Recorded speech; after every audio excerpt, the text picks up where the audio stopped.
they've got a bunch of undrafted rookies that they're going to give a chance to, and he's kind of the gatekeeper for those guys.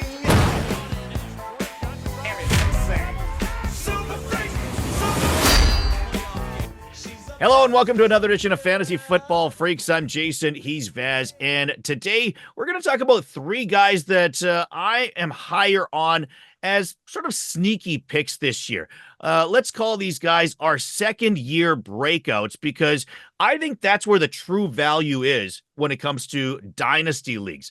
Obviously, you can get huge productions out of rookies by getting them through the draft, but the problem is rookies are always overvalued compared to how often they actually hit.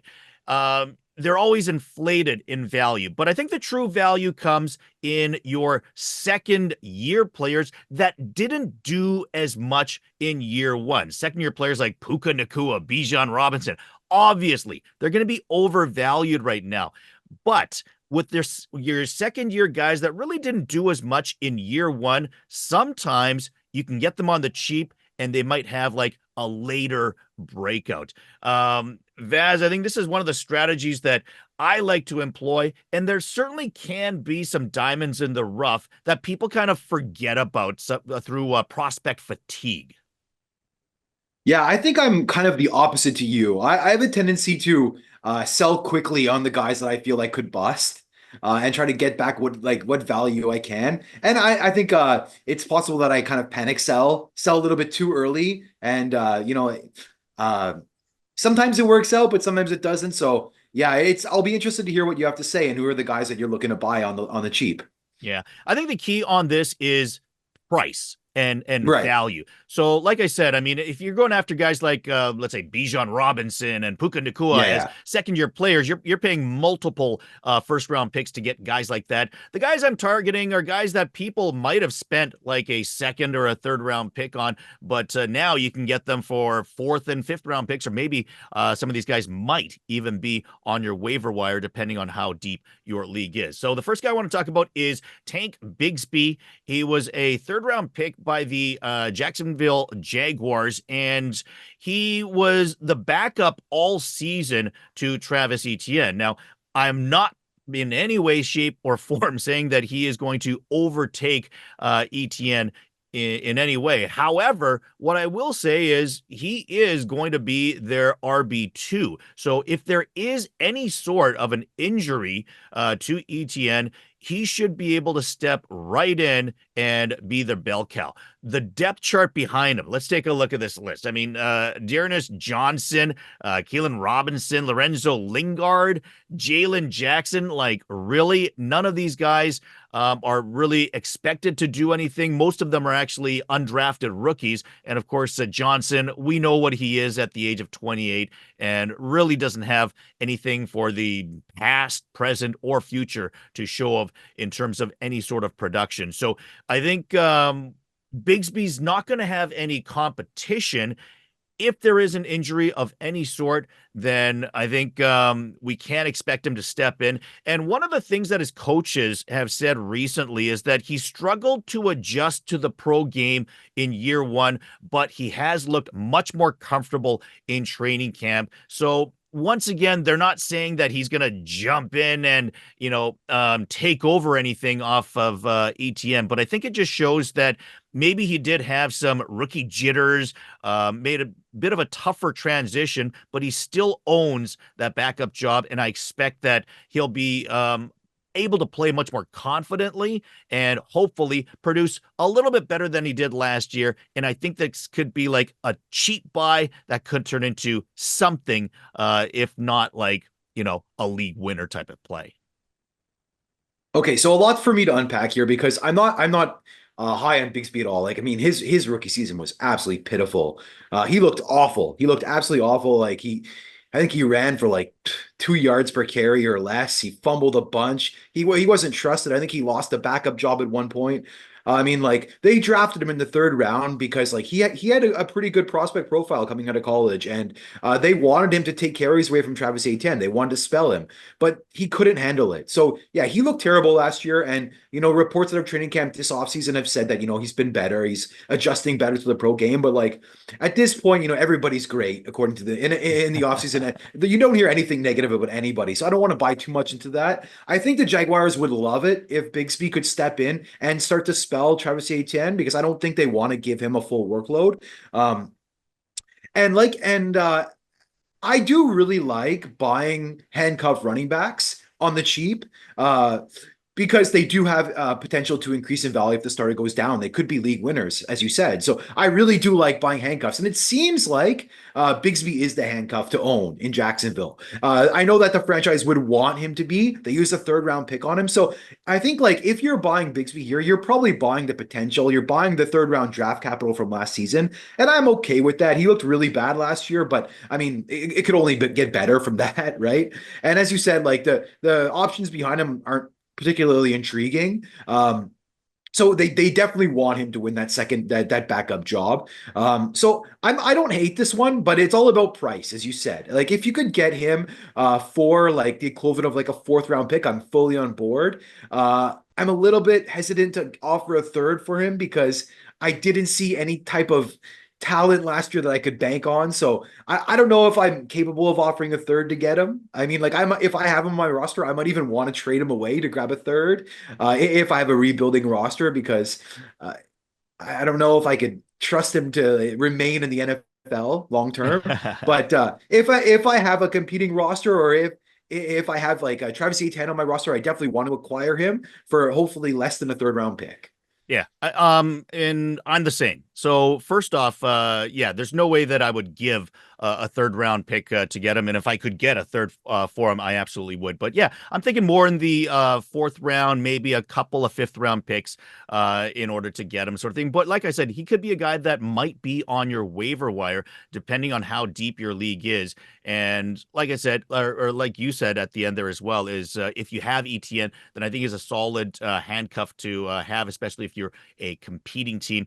If ETN gets injured, then he should get the bulk of the workload. And I think he understands that if he doesn't produce at all this season, then his stock's going to go really far down. Yeah. They've got a bunch of undrafted rookies that they're going to give a chance to, and he's kind of the gatekeeper for those guys. So I think he knows that he's got to go out and have a good season this year. He's had some positive reviews so far in camp. It's just a matter of coming through with that. So if you can get him on the cheap, go and check it out. The second guy that I am talking about is a little bit more expensive. Okay, so Bigsby is ranked right now, I think, around 64, 65 among running backs. Okay, this guy is running back 37. And this is Chase Brown. You've talked about him before, and he is clearly among the guys that had a solid rookie season when he had the chance to play. He didn't play a ton, but when he did get his opportunities, he rushed for more than 4 yards per carry. Among his receiving game, he caught 14 of the 15 passes, so he's got reliable hands in the short game. And of course, Joe Mixon is gone from Cincinnati. They've brought in Zach Moss to replace him. Moss doesn't have a ton of money in his contract, so clearly he could even be seen as a bridge buy for when Chase Brown is ready to really carry the load. Who knows? But I think Brown certainly has a lot of upside. I think his value is still low enough that he's a solid play. And to be totally honest, I am so low on Zach Moss that I might be willing to take Brown ahead of Moss. In fact, I think if we go a year in advance, then Brown, I could see Brown being worth more than Moss by the end of this season. Yeah, I fully agree. I think Brown will probably be worth more than Moss by like week 6 of this season. I'm totally on board with what you're saying. Listen, we saw flashes from Chase Brown last year. He looked like at times, better than Joe Mixon. I know Joe Mixon is a reliable player. He's got, he can get the hard yards, and that's what teams love. He holds on to the football. But Chase Brown, when he came in, he looked electric at times, right? He's got a more of a big play potential, certainly bigger play potential than Zach Moss does. I think when you're looking at these two running backs, Chase Brown is clearly the better player. Okay. I think Zach Moss is totally overvalued right now in the NFL and in fantasy football. And I think it should not be hard. It should not be hard at all for Chase Brown to win that starting, win the job eventually. I think you know, Zach Moss is Zach Moss. He's a plotter. He's not going to give you any electric plays. I think they'll probably start out in a committee, but I think as the season rolls on, it'll turn from Zach Moss being the leader of that committee to Chase Brown being the leader of that committee. He's just, in my opinion, a better player. So I would absolutely trade Zach Moss straight up for Chase Brown. So I love the idea of going to get Chase Brown right now. I think he's got more staying power on that team as well. I think it's possible that Zach Moss is there for this season, and then maybe they look to the draft next season to add a running back, and then Chase Brown is the leftover player, and Zach Moss is gone next offseason. That would be my prediction. Yeah, exactly. And in terms of value, like I mentioned, I mean, I would not be willing to give up a third round pick for Tank Bigsby. I would give up a third round pick for Chase Brown. I would go so far as to I'd give up a third round pick for the 24 draft. If you haven't done your rookie draft yet, then I think he's better than a lot of those running backs that you could be picking up, where they are going to slide into the second, maybe even third running back role on their respective teams for the upcoming season. Brown, we know, is going to be the number 2 and might become the number 1. And in fact, so let me ask you this, Vaz. If you were to take every single starting running back in the NFL for this coming season, where would you rate Moss as running backs that could lose their job for something other than an injury? So let's say they stay healthy the entire year, but to me, Zach Moss is in my top 5 of running backs, easily top 5 that could lose their job at some point this season. And I think that's the kind of guy where you want that running back's backup. Yeah. I mean, off the top of my head, I can't think of another. He'd be my number 1, right? Yeah, I just think maybe he's Singletary. talented. Yeah, I think Singletary's better than him. That's the other guy that came to mind. Maybe Najee Harris could lose the job, to Jaylen Warren, but I think Najee Harris is definitely a better player than Zach Moss. I think Singletary's better than Zach Moss as well. Zach Moss is, in my opinion, he's a backup at best. He's a plotter. He can get you some hard yards, maybe a third and short kind of guy, a short yardage type running back. That's what I think Zach Moss is. I think he had a couple good games last season playing behind a great offensive line, but I don't think he's going to be what the Bengals want. I think the Bengals need somebody a little bit more electric. I think Chase Brown gives them that. So for me, that's the running back to own in that backfield. And I think, as I said, by midseason, Chase Brown is getting the majority of the carries there. Now, I can't do it for you.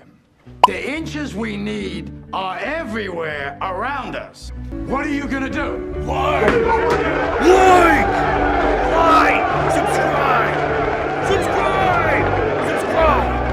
Subscribe! The next guys that I want to talk about are Luke Musgrave and Tucker Kraft, the tight ends that Green Bay drafted in the second and third rounds, respectively, last season.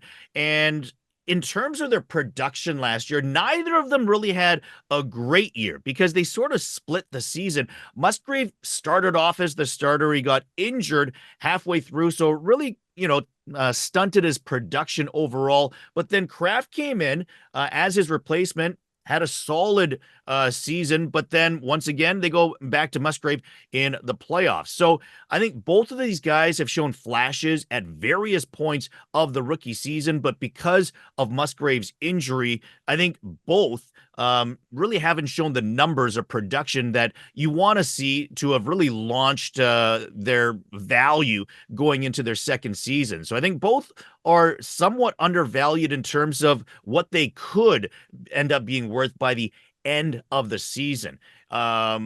Obviously, if available, I think Musgrave is the guy to have, but I think Kraft is an interesting guy in terms of if he's available on the waiver wire. Okay. If he's available on the waiver wire or, someone's just not as high on him, you can kind of poke around to see if you're rebuilding and a competitive team has him and you've got like a dwindling piece, like an Adam Thielen or something like that, that could be more valuable to him in the now, then, I think Kraft could be a long-term play, even though he's behind Musgrave in Green Bay right now. I think that's the kind of payoff, much like a Michael Mayer, that maybe in 2-3 years, it could pay off more dividends.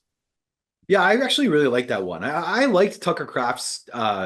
I thought he flashed pretty well when he came in and got the opportunity. So, as you said, like I think Luke Musgrave is probably a bit more expensive, and Tucker Kraft could probably be gotten for cheaper. So, I actually really like that idea of going out and targeting Tucker Kraft because I think he could be very cheap. As you said, like if you have like an Adam Thielen and you see somebody has some like bye week issues early on in the season or suffer an injury, and you could like get this guy off your roster who's 33 years old and needs a cane to get around to go grab Tucker Kraft. I really love that idea.